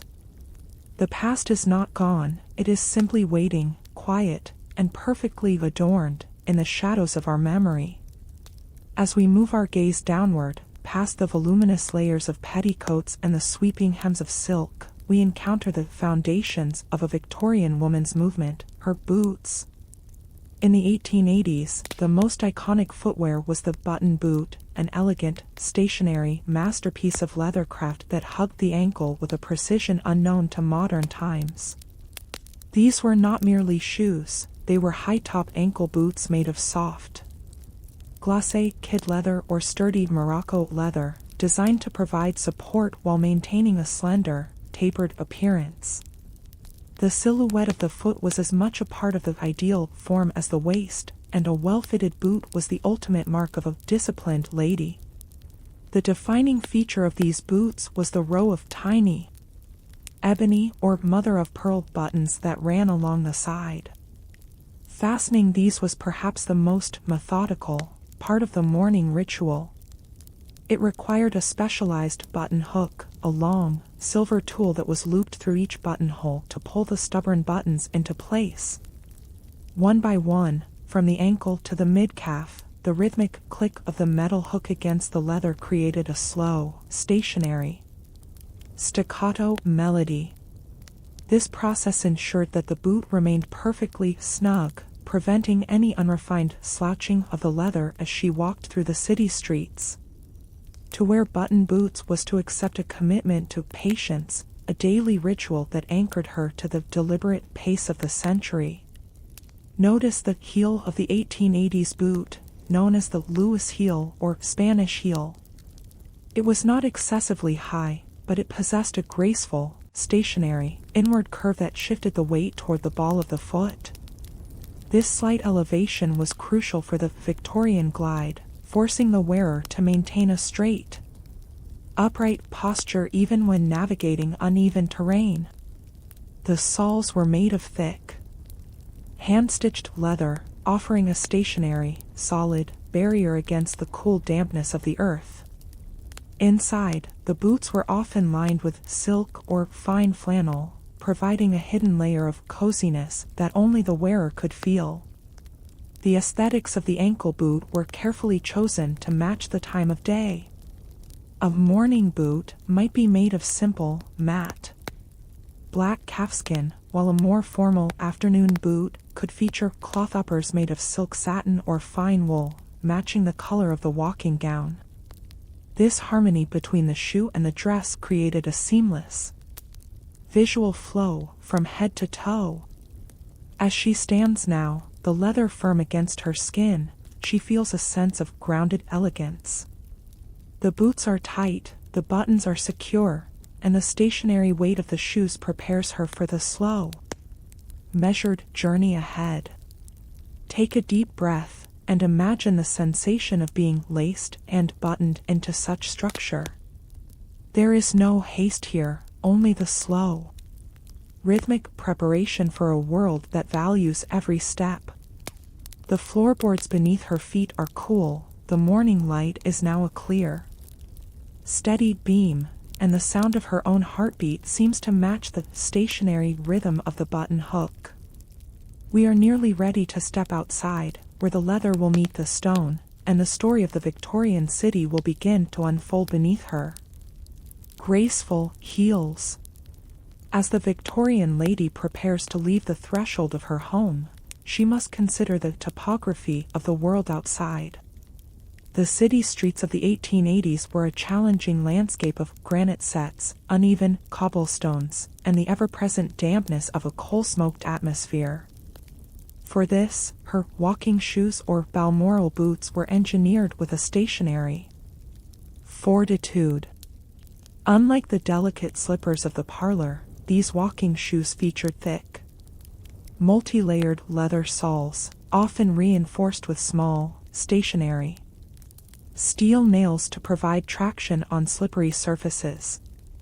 The leather was waxed to a high sheen, creating a waterproof barrier against the puddles of a London morning, ensuring that her silk stockings remained as dry and pristine as the moment she put them on. Notice the architecture of the walking shoe. It was designed for endurance, yet it never sacrificed its stationary, feminine line. The toe cap was often reinforced to protect against the hard stones, while the vamp of the shoe was kept smooth and elegant. As she walks, the weight of the shoe provides a grounding stability, counteracting the immense volume of her bustle and skirts. To walk the city was a physical act of navigation, and her shoes were her most trusted navigators. They allowed her to move through the crowds with a stationary, purposeful grace, each step on the hard stone sending a soft thud through her body, a reminder of the solid world beneath her feet. The city walk was a public performance, and the shoes played their part in the auditory landscape.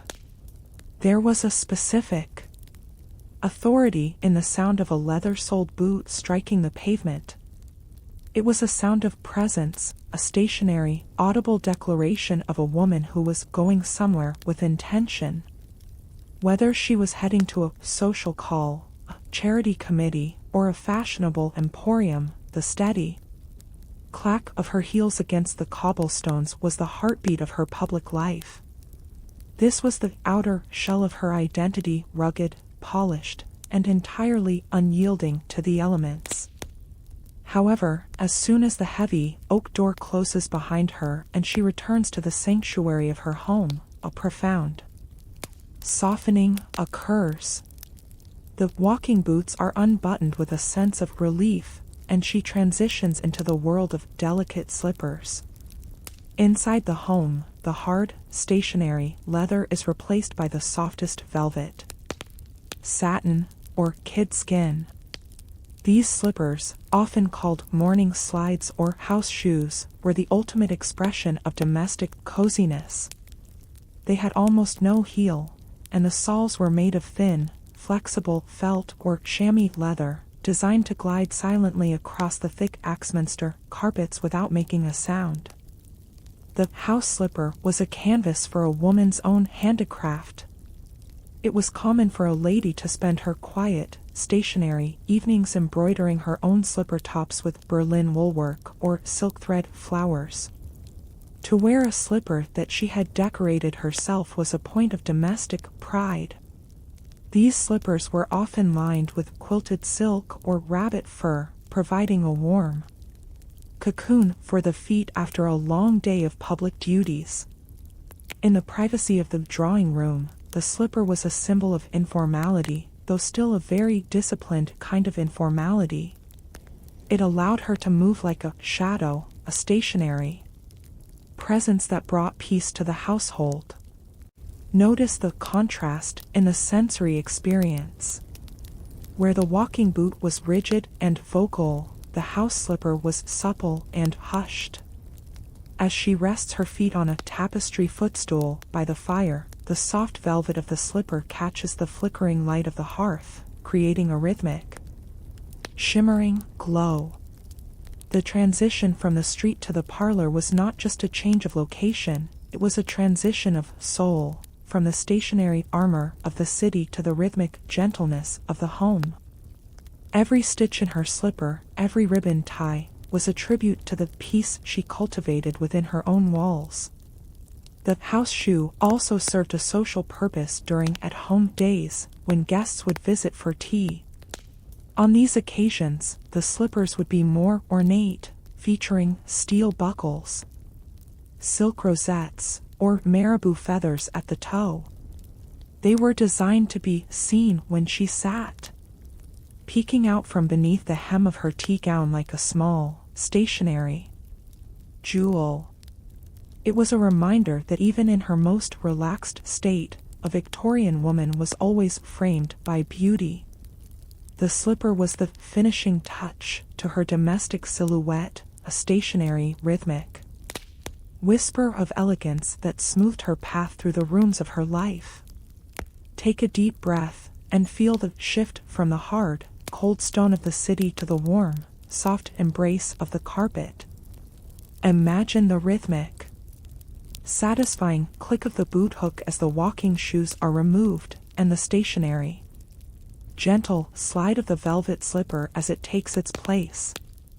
The world outside is loud and demanding, but here, in the rhythmic stillness of the home, the feet find their rest. The journey of the day, from the clatter of the cobblestones to the silence of the silk rug, is a testament to the balance of a woman's life, a stationary, rhythmic, perfect equilibrium between the world she navigates and the sanctuary she keeps. The fire is warm, the slippers are soft, and the rhythm of the Victorian evening is just beginning. As the Victorian lady steps out from her residence, the very first contact between her world and the city is auditory. The sound of boots on the cobblestone streets was the rhythmic, stationary metronome of 19th century life. Unlike the muffled silence of the modern world, the Victorian city was a landscape of percussion. Every step she took in her leather-soled boots created a sharp, rhythmic clack-clack against the granite sets, a sound that echoed off the brick walls of the narrow alleys and the grand facades of the squares. This sound was her announcement, a stationary, audible boundary that signaled her approach long before she was seen. Notice the rhythm of the walk. Because of the weight of her skirts and the height of her Lewis heels, her gait was not a stride, but a slow, rhythmic, gliding motion. On the cobblestones, this created a specific staccato beat, a sound that was synonymous with decency and purpose. In the morning mist of the city, when the horses' hoofs provided a heavy, thundering bass, the high-pitched clink of a lady's boots was like a delicate melody weaving through the chaos. It was the sound of civilization, a stationary, controlled, civilized noise that stood in stark contrast to the splashing of mud or the heavy boots of the laboring classes. The sound also changed with the surface beneath her feet, moving from the hard, rhythmic snap of the cobblestones to the soft, muffled hush of a wood-paved street or a gravel path was a sensory transition. As she crossed a grand thoroughfare, the sound was public and bold, but as she turned into a private, stationary muse, the echoes became more intimate. This acoustic journey was an essential part of her identity. To a Victorian ear, you could judge a woman's character by the rhythm of her footsteps. A hurried, erratic sound suggested a lack of composure, while a steady, stationary beat indicated a lady of true refinement and inner peace. This leads us to the deeper, more silent language of the shoes, how they reflected social status. In the 1880s, your feet told the story of your place in the world. A pair of button boots made of the finest Unblemished kid leather was a clear sign of wealth, because such leather was fragile and required constant maintenance by a domestic servant. If a woman's boots were perfectly polished, with every single button intact and every seam straight, it signaled that she had the means to remain above the filth of the industrial city. Her shoes were a stationary, pristine testament to her elevated life, a world where she never had to kneel in the dirt or walk through the slurry of the back streets. The height and narrowness of the shoe also played a role in this social hierarchy. A narrow, cramped, dainty foot was the Victorian ideal, symbolizing that the woman did not spend her days standing or working. The more uncomfortable and impractical the shoe appeared, the higher the status it conveyed. A wealthy lady's boot was a rhythmic, stationary sculpture of exclusion. In contrast, a woman of the working class would wear clogs or heavy, blucher boots made of thick, unrefined cowhide with wooden soles. The sound of wood on stone was the sound of toil, while the sound of fine leather on stone was the sound of leisure. As we reach the final, rhythmic climax of our journey through the Victorian wardrobe, take a deep breath and feel the weight of this history. The woman is now fully, perfectly stationary in her elegance. From the hidden linen chemise, to the steel architecture of the bustle, to the silk-lined reticule, and finally to the polished leather of her boots, she is a completed work of art. The sun is now beginning to dip, casting long, amber shadows across the city, and the sound of the day is slowly dissolving into the quiet of the evening. She stands for a moment, her hand resting on the iron railing, her boots firmly planted on the ancient, stationary, timeless stones. The city moves around her, whirling sea of humanity, but she remains the center of her own peaceful gravity. If this exploration into the layers and sounds of the 1880s has brought you a sense of tranquility, let the rhythm of her footsteps linger in your mind. The past is not a distant memory, it is a slow, gliding walk through the corridors of time, a stationary, beautiful, eternal echo of a world that valued the art of being. Close your eyes and hear the last, rhythmic, fading click of her heels as she turns the corner and vanishes into the velvet shadows of history. The ritual is done, the transformation is complete, and the silence of the night is about to settle over the city, leaving only the soft, rhythmic, peaceful memory of a Victorian morning. The journey is over, but the stillness remains. Stay here in this twilight of the past, where every button, every ribbon, and every footstep is a prayer to the beauty of a bygone era. In the elaborate visual language of the 1880s, jewelry was never merely an ornament, it was a profound statement of identity, heritage, and secret affection.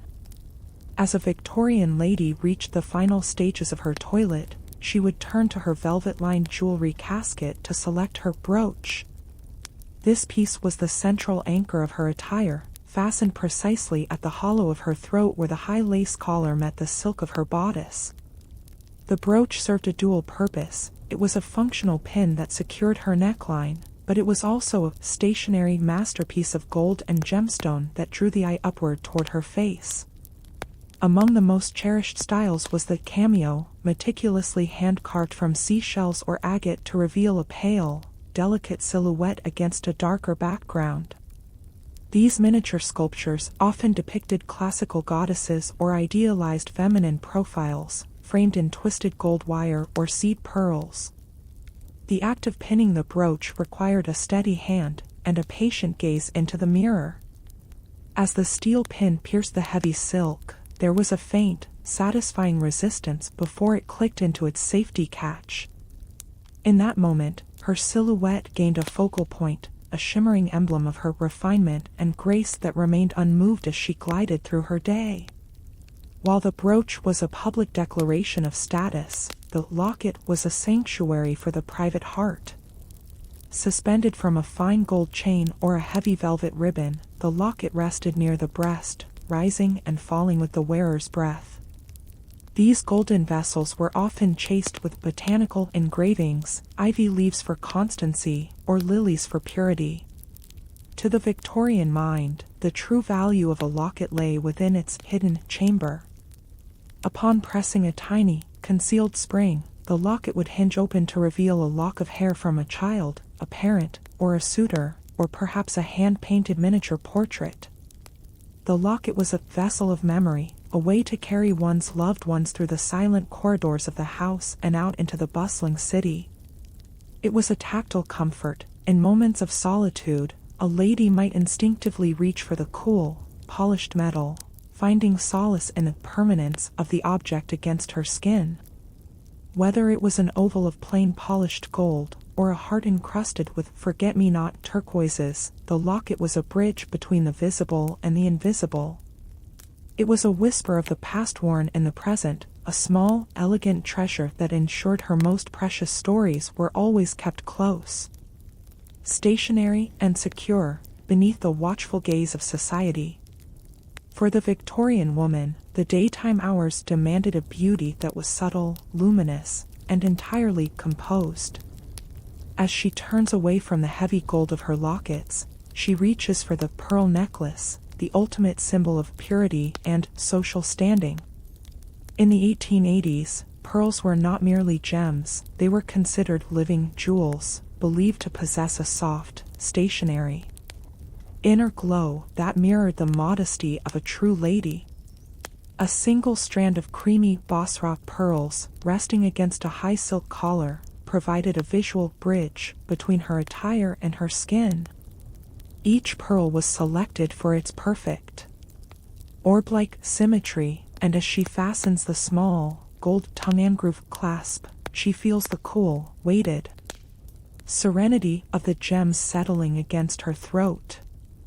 Notice the earrings she chooses for the morning.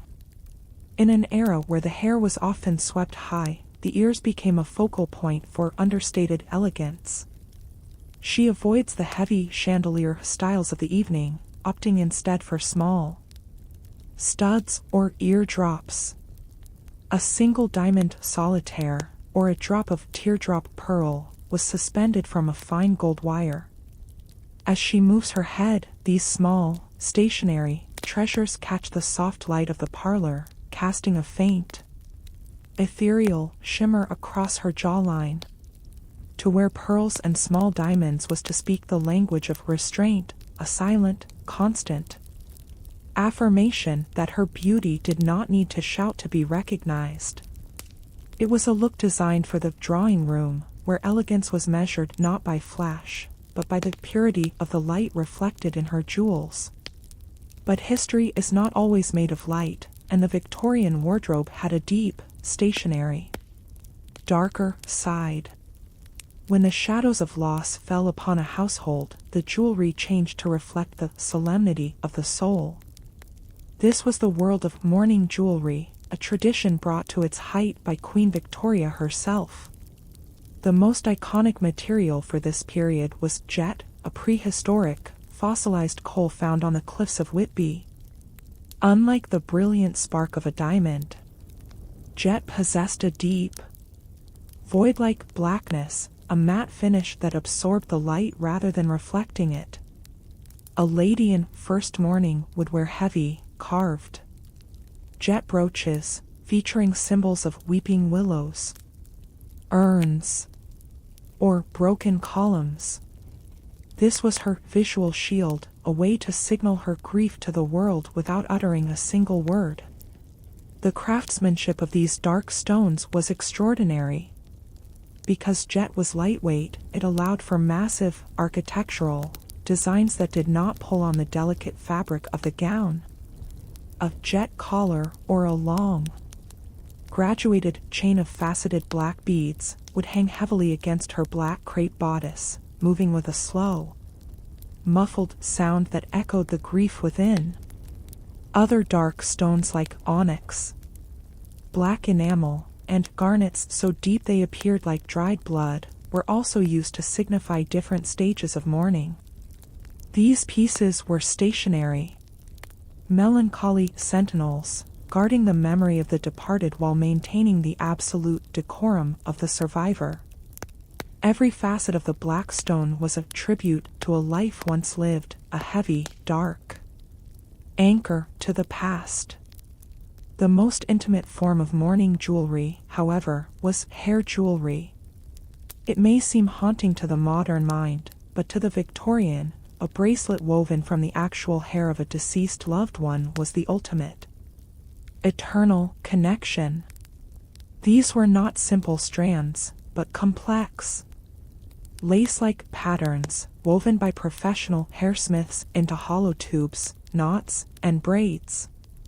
When encased in a gold frame, the hair became a stationary, biological relic, a part of the person that remained alive upon the wearer's skin.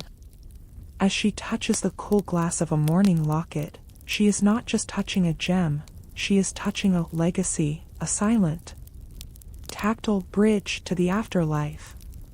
This was the ultimate marriage of memory and ornament, where the physical body was transformed into a permanent, elegant monument of love.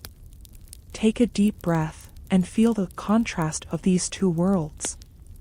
The luminous, hopeful glow of the pearls, and the deep, still silence of the jet.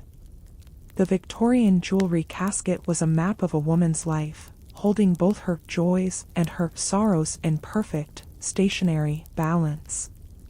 The morning sun is now warm upon the vanity table, illuminating the sparkle and the shadow alike. Every piece she chooses is a vessel, holding a moment of time, a whisper of a promise, or a tear of a memory. As the light dances off the pearls and is swallowed by the jet, we see the full spectrum of the Victorian experience, a world of grace, discipline, and undying remembrance. In the delicate social fabric of the 1880s, jewelry was the primary language of the heart. Beyond the dictates of fashion, jewelry as a symbol of love allowed for a silent, stationary communication between souls. One of the most enchanting traditions was the acrostic jewelry, where the first letter of each gemstone spelled out a secret word of endearment. A ring set with diamond, emerald, amethyst, and ruby became a dear token, a hidden message that rested against the skin. These pieces were not merely gold and stone, they were contracts of affection, stationary, unyielding promises worn in the light of day. To look at a woman's hand was to read a poem of her alliances, from the serpent ring representing eternal love, to the forget-me-not turquoise clusters that whispered of a distant admirer. Memory, too, was anchored in gold. A woman might wear a mizpah brooch, a biblical reference to a bond formed during separation, or a locket containing the first curl of her child. These objects acted as talismans, providing a stationary, tangible anchor to the people who defined her world. Even as the years passed, and the silk of her gowns faded, the jewelry remained untouched, holding the warmth of the memories within its polished surface. This was the sentimental core of the Victorian era, a world where a small, elegant trinket held the weight of a lifetime's devotion, moving through the world as a quiet, constant witness to her private joys. But as the evening shadows stretch across the bedroom, and the flickering gaslight is turned low, the public performance of the day must come to an end. The ritual of how women stored their jewelry was a slow, stationary, meditative process of deconstruction. Sitting before her vanity, a lady would begin the careful task of unpinning her identity. The brooch was removed from the throat, the earrings were eased from the lobes, and the heavy gold chains were lifted from her neck. Each piece was not simply tossed aside, it was handled with reverence. The pearls were wiped with a soft chamois cloth to remove the oils of the skin, ensuring their ethereal luster would not dim over time. She would then turn to her jewelry casket, a heavy, stationary box of rosewood or ebony lined with the deepest crimson or royal blue velvet. Storing the jewelry was an act of organization and peace. The rings were placed in narrow silk slots, the necklaces were laid flat to prevent the tangling of their delicate links, and the brooches were pinned into the padded lid. As each item returned to its specific, shadowy compartment, there was a faint, rhythmic clink of metal on wood, a sound that signaled the return to the private self. The jewelry box was like a miniature vault of her history, a stationary, silent guardian of her wealth and her heart. The closure of the casket was the final, definitive act of the night. As the key turned in the lock with a soft, metallic click, the treasures of the day were consigned to the darkness. Inside the velvet lining, the diamonds and the jet rested in a stationary, peaceful slumber, waiting for the first light of the next Victorian morning. For the woman, this moment was a release, a stripping away of the social armor to find the stillness beneath. The room is now quiet, the air is cool, and the only thing that remains is the faint, ghostly shimmer of the vanity mirror reflecting the moon. Take a deep breath, and feel the weight of the day lift from your own shoulders. Like the jewelry in its velvet bed, let your thoughts find their stationary rest. We have traveled from the bright, hopeful gems of love to the quiet, ordered sanctuary of the night. The history of the 1800s is not just in the grand events, but in these small, elegant, private moments of care. Stay in this stillness for a moment as the echoes of the gold and the whispers of the silk fade into the velvet embrace of the past. Your journey through the jewelry of the Victorian era is complete, and the peace of the night is now perfectly stationary and yours. In the gentle ebb and flow of a Victorian country day, there came a moment when the rigid expectations of the morning began to soften. This was the hour of the afternoon tea dress, perhaps the most romantic and liberated garment in a woman's wardrobe. Unlike the structured visiting gowns of the city, which demanded a stationary, disciplined posture, the tea dress was designed for the sanctuary of the home. In the 1880s, it was often referred to as a tea gown, a flowing, diaphanous, ethereal creation that allowed a woman to step away from the heavy corsetry of public life and breathe in the quiet, amber light of the late afternoon. The architecture of the tea dress was a symphony of soft textures. It was crafted from the lightest crepe de chine, fine lawn, or delicate muslin, materials that moved with a stationary, whisper-like grace. Because it was worn primarily among female friends or family, it often featured loose fits and unboned bodices, cascading down from the shoulders in a series of rhythmic waterfall pleats. As she sits by the parlor window, the tea dress pulls around her feet in a stationary cloud of lace and silk, reflecting a sense of domestic harmony that only the village life could provide. It was a garment of intimacy, a silent, stationary celebration of femininity and repose. Notice the exquisite details that define this dress. The sleeves were often bishop-style, gathered at the wrist with a single silk button, while the neckline was adorned with layers of Valenciennes lace that caught the golden, flickering light of the hearth. There was no need for the armor of status here. Instead, the tea dress relied on sensory beauty.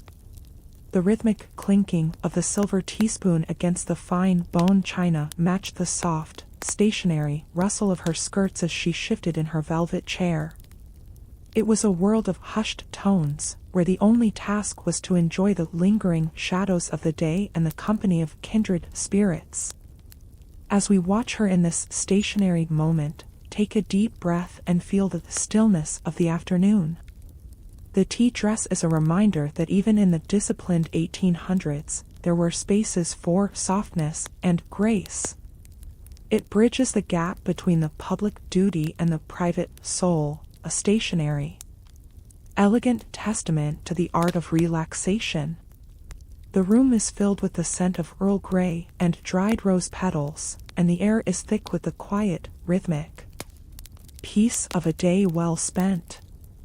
Let the image of the flowing lace settle in your mind, a stationery, beautiful, timeless portrait of Victorian serenity. As the sun climbs higher over the rolling green hills, the Victorian lady leaves the stillness of the parlor for the vibrant life of the garden. The garden walking dress was a masterpiece of practical elegance, designed to harmonize with the rhythmic, unfolding beauty of nature. Unlike the delicate tea gown, this dress was made of resilient fabrics like printed calico, lawn, or gingham. These materials were chosen for their stationery. Sturdy character, able to withstand the morning dew or the brush of a lavender hedge. The patterns were often botanical, tiny sprigs of forget-me-nots or climbing vines that made the wearer appear as a stationery living extension of the garden itself. Notice the engineering of her hemline. To navigate the narrow gravel paths and the soft earth, the skirt of the garden dress was cut slightly shorter, often revealing the very tips of her stationery. Sturdy leather boots. This allowed for a rhythmic, graceful stride without the fear of staining her hem in the loam of the flower beds. As she moves beneath the weeping willow, the light filters through her straw leghorn hat, casting a stationery, lattice-like shadow over her face. This was the essence of village life, where beauty was not a performance for the public, but a stationery private communion with the earth, a slow, rhythmic, peaceful exploration of her own sanctuary. But as the morning progresses, her path leads her beyond the garden gate and toward the village market. This transition required a shift in clothing and intent. Market dress was the ultimate expression of ordinary Victorian life, where status was set aside for the rhythmic, communal task of gathering the day's provisions. A woman visiting the market would choose a walking suit of wool serge or heavy cotton, colors that were serviceable and discreet, like slate gray, deep plum, or forest green. These shades were stationary, resilient against the dust of the village road and the hustle of the stalls. The market attire was defined by its utility. She would don a stiffened bonnet, simpler than her Sunday best, to protect her hair from the wind and the sun. Over her dress, she might wear a mantlet or a short cape, providing a stationary, protective layer that allowed her arms to move freely as she inspected the fresh bread or the seasonal fruits. The rhythmic click of her heels on the stone market square was a stationary, reliable sound, the heartbeat of the village economy. Here, among the scents of fresh hay, roasted coffee, and damp earth, her clothing was a stationary, honest reflection of her role as the steward of her household. Inside her wicker basket, she carries the weight of her choices, while her dress carries the story of her journey. To walk the market was to be a part of a stationary, timeless tradition, a rhythmic, shared experience with her neighbors. As she turns back toward home, the sun reflecting off the brass scales of the butcher, she feels the stationary, grounded satisfaction of a morning well spent. The village is a world of order and connection, and her clothing is the thread that weaves her into the fabric of the community. Take a deep breath and feel the stillness of the country road on the way back. The garden is waiting, the market is behind her, and the air is thick with the scent of wild thyme. In her calico and her wool, the Victorian woman was a stationary, resilient portrait of grace in everyday life. Let the rhythm of the village settle into your mind, a slow, steady pulse that values the simple over the ornate and the useful over the vain.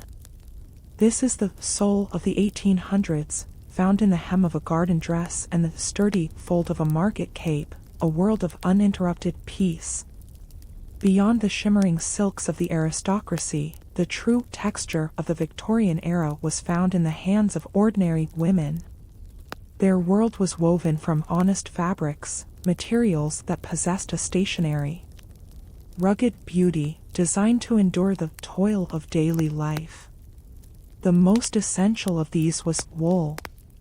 Not the fine, wispy wool of the ballroom, but wool serge and worsted, thick, stationary, resilient fibers that provided a shield against the damp British chill. As a woman works in her cottage, the coarse but warm embrace of her wool dress is a constant, reliable companion. It was a fabric of utility, yet in the deep, earthy tones of madder red or indigo blue, it held a stationary, quiet dignity. Notice the cotton she uses for her underlayers and summer gowns. Calico and flannel were the staples of the ordinary wardrobe. Calico, with its tiny, cheerful floral prints, brought a sense of brightness to the humble kitchen, while flannel provided a stationary, soft sanctuary against the skin during the long, frosty nights. These fabrics were washable, a vital quality for a woman who managed her own household. The rhythmic scrubbing of cotton on a washboard, and the sight of it snapping in the village wind, was the true pulse of everyday life. To the ordinary woman, luxury was not found in fragility, but in the stationary, enduring strength of her cloth, a tactile connection to the labor of her hands. This brings us to the fascinating divide, the fashion differences between city and countryside. To walk the streets of London or Manchester was to witness a world of vertical ambition, where fashion moved at a stationary, feverish pace. In the city, the silhouette was stiff, architectural, and dictated by the latest Parisian plates. Fabrics were glossy, like polished silk or mercerized cotton, designed to reflect the artificial light of the gas lamps. A city woman's dress was her armor in the crowd, a stationary, formal declaration of her place in the expanding empire. But as one traveled away from the smoke and toward the green, the fashion began to unfold and relax. In the countryside, the bustle was smaller, the corset was less restrictive, and the colors were borrowed from the hedgerows rather than the chemical dyes of the factory. A country woman's dress was integrated with her environment. Where the city woman wore velvet that trapped the dust, the country woman wore linen that breathed with the meadow. There was a stationary, timeless quality to village fashion. A style might remain cherished for a decade, mended, turned, and reimagined with a new ribbon, rather than being discarded for the next trend. The rhythm of the two worlds was fundamentally different. In the city, fashion was a race, a stationary, anxious pursuit of the new. In the village, fashion was a cycle, as stationary, steady, and predictable as the harvest. As the city woman glides over the pavement, the country woman steps over the stile. One is a portrait of industry, the other a portrait of nature. Yet, both were bound by the same Victorian discipline, a shared, stationary, unyielding belief in the importance of presentation. Whether in silk or in calico, a woman's dress was her dignity. Take a deep breath and feel the transition from the clatter of the city to the hush of the field. The honest wool is warm, the calico is bright, and the air is thick with the scent of freshly cut grass. In this stationary reflection, we see that beauty was not the privilege of the rich, but the right of every woman who cared for her appearance. As the evening mist settles over the village, and the city gaslights flicker to life, the two worlds rest in a stationary, perfect equilibrium. Our journey through the dresses of everyday life is complete, a slow, rhythmic, gentle tribute to the fabric of the 1800s. Stay in this stillness, where every thread tells a story of home. As the golden sun finally dips below the horizon, and the velvet shadows of night embrace the Victorian manor, a new kind of magic begins to unfold. The transition from the practical day to the mystical evening requires a complete transformation of the soul and the silhouette. This is the hour of preparing an elegant evening dress, a ritual that begins in the quiet, stationary, candlelit sanctuary of the dressing room. Unlike the dresses of the morning, an evening gown was not merely worn, it was constructed upon the body, a process of adding layer upon layer of refinement until the woman emerged as a stationary, glimmering work of art. The air is thick with the scent of rosewater and warmed silk, and the only sound is the rhythmic, soft rustle of fabric as the heavy day clothes are laid aside.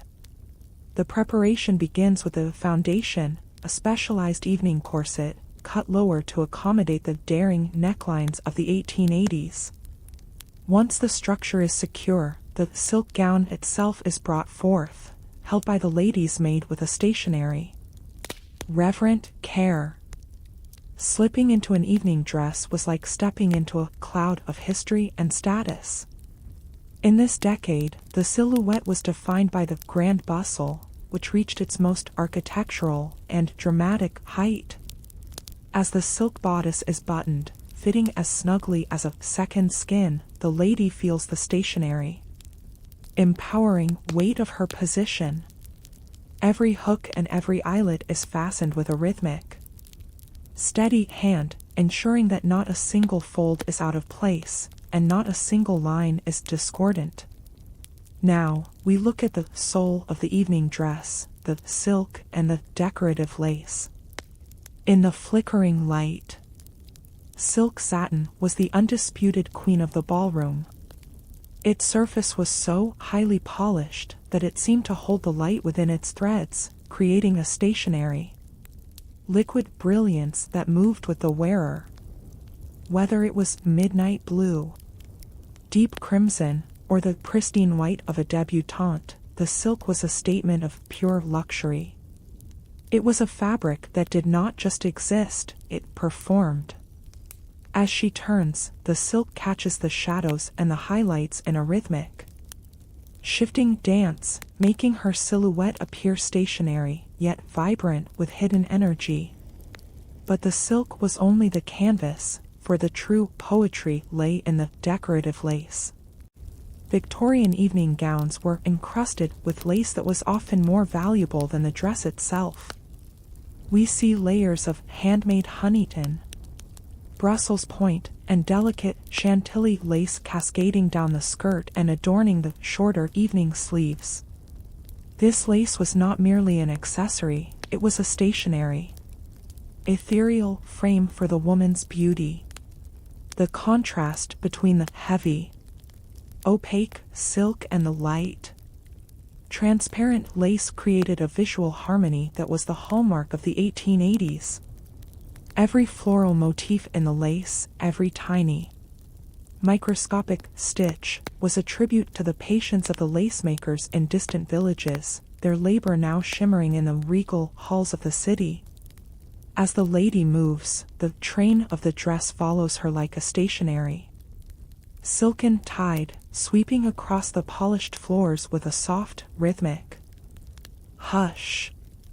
The train was the exclamation point of her elegance, a long, dramatic extension of her presence that demanded space and respect. To manage such a gown required a gliding walk, a stationary, disciplined grace that only a Victorian lady could master.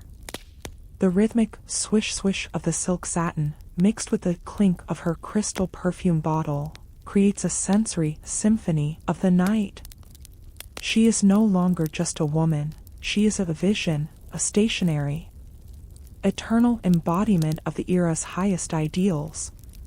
Take a deep breath and imagine the sensation of being cocooned in such splendor. The silk is cool against the skin, the lace is as light as a feather's touch, and the air is filled with the stationary, expectant energy of the evening ahead. The room is quiet, the final bow is tied, and the transformation is complete. In the soft, amber glow of the candles, she stands as a stationary, perfect monument to the art of fashion. The night is young, the music is beginning to drift up from the ballroom, and the rhythm of the evening is calling her name. Let the beauty of the silk and the delicacy of the lace settle into your spirit as we prepare to step out into the starlit world of the 1880s. As the grand transformation reaches its final notes, the Victorian lady turns her attention to the details that define her formal presence.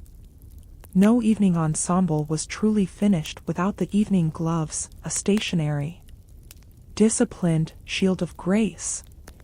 These were not the short gloves of the morning market, these were opera-length gloves, made of the finest kid leather or Italian silk. As she pulls them on, stretching high above the elbow, she feels the stationary, cool embrace of the fabric against her skin. Fastening the row of tiny, mother-of-pearl buttons at the wrist was a slow, rhythmic, meditative act, a ritual that signaled she was now ready for the highest circles of society. To wear such gloves was to announce one's exemption from manual toil, a stationary, visible mark of her elevated status. Then comes the jewelry, the treasures of the night that catch the flickering gaslight. For a formal event, the modest pearls of the afternoon are replaced by the fire of diamonds and the glow of emeralds. A tiara or a diamond star is pinned into her hair, which has been dressed in a complex, architectural arrangement of braids and curls. Her hair is a stationary, sculpted masterpiece, often adorned with ostrich feathers or silk flowers that move with a soft, rhythmic, ethereal sway as she walks. Around her neck, a collar of stones rests against her skin, each gem holding a stationary, brilliant history of its own. This was the armor of elegance, a collection of gold and light that made her feel stationary, invincible, and profoundly beautiful. As she steps into the grand ballroom, we witness the most poetic moment of the 1880s, the candlelight reflecting on satin fabric. In this era, before the harsh, artificial glare of electricity, the world was illuminated by the soft, golden breath of thousands of wax candles. This light was sympathetic to the silk satin of her gown. As the flames flicker in the gentle drafts of the hall, the light dances across the stationary, liquid surface of her dress. The satin does not just reflect the light, it absorbs it, softens it, and then releases it in a rhythmic, shimmering glow that follows her every move. Watch as she moves, the high sheen of the fabric creating deep, stationary, velvety shadows in the folds, and brilliant, incandescent highlights on the curves of the bodice. The candlelight brings out the hidden dimensions of the color, be it a royal crimson that turns into a glowing ember, or a midnight blue that reflects the depths of the stars. There is a stationary, hypnotic quality to this interaction between light and silk. It creates an atmosphere of mystery and romance, where the hard edges of the world are blurred, and the only thing that remains is the rhythmic, pulsing beauty of the night. Every turn she takes, every stationary, graceful pause, causes the light to recalibrate across her gown, making her appear as a living, breathing flame in the heart of the manor.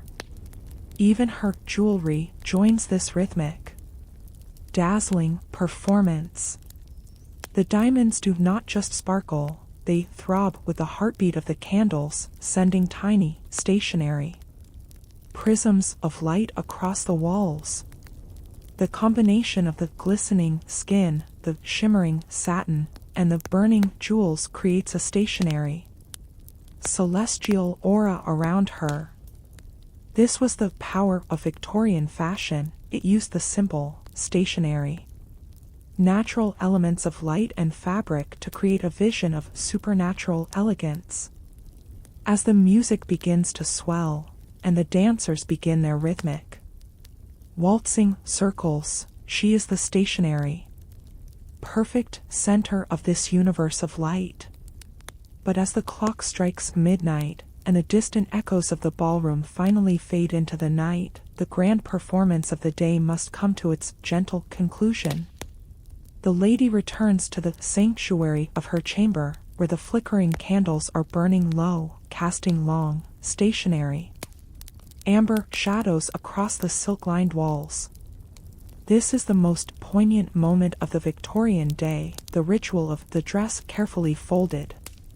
The high-piled hair is let down, the diamonds are returned to their velvet beds, and the heavy silk gown is finally unburdened from her frame. As the dress is removed, it is not simply tossed aside, it is treated with a stationary, reverent care. She lays the silk out upon the bed, smoothing the rhythmic, soft wrinkles of a night spent in grace and motion. This act of folding is a meditation on the day that has passed, a moment of deep reflection. Each layer of lace is straightened with a stationary, patient touch, each ribbon is tucked away, and the bustle is gently collapsed. To the Victorian mind, a dress was an investment in time and art, and to fold it carefully was to honor the labor of the countless hours that went into its creation. As the gown is placed into the cedar chest, with layers of tissue paper between the folds to prevent the silk from bruising, the room falls into a stationary, perfect silence. The dress is now at rest, a stationary, hushed witness to a night of elegance, waiting in the darkness for the next story to begin. There is a profound stillness in this completion, a sense that the work is done, and the beauty is preserved. The lady sits for a moment, her own breath finding a stationary, peaceful rhythm as she looks at the closed chest. The silk is gone, the light is dimming, but the dignity remains. The ritual of storage is the final act of discipline. It ensures that the beauty of today is preserved for the promise of tomorrow. As the lid of the chest is closed, with a soft, stationary, metallic click of the lock, the memories of the evening are sealed within. The room is now cold, the lavender-scented sheets are waiting, and the Victorian lady finds her own stationary, undisturbed rest. The day is done, the fabric is still, and the world of the 1880s settles into the velvet embrace of history. Friends, behind this glittering tapestry of Victorian lace, gowns, and jewels, lies a profound lesson for our own lives. The lesson is this: the endurance of any great creation, or a meaningful life, depends entirely on its foundation and the care it receives. We have seen today that a silk gown was not precious merely for its outward splendor, but because it was maintained with absolute reverence and dignity every single night. Our lives are very much the same. No matter how successful or radiant we appear to the outside world, what truly matters is how we nurture our character and values when no one is watching. Whatever name or identity we carry in the light of day, it is only by keeping our inner selves refined and disciplined that our true nobility becomes permanent.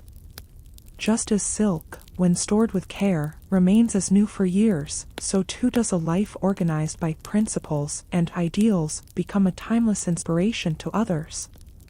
Remember, beauty is not just for display. True beauty is the act of protecting it with honor, As you close your own casket of memories tonight, ask yourself, how much care are you giving to the fabric of your soul? Let your life be as stationary, as elegant, and as enduring as the finest silk of the 1800s.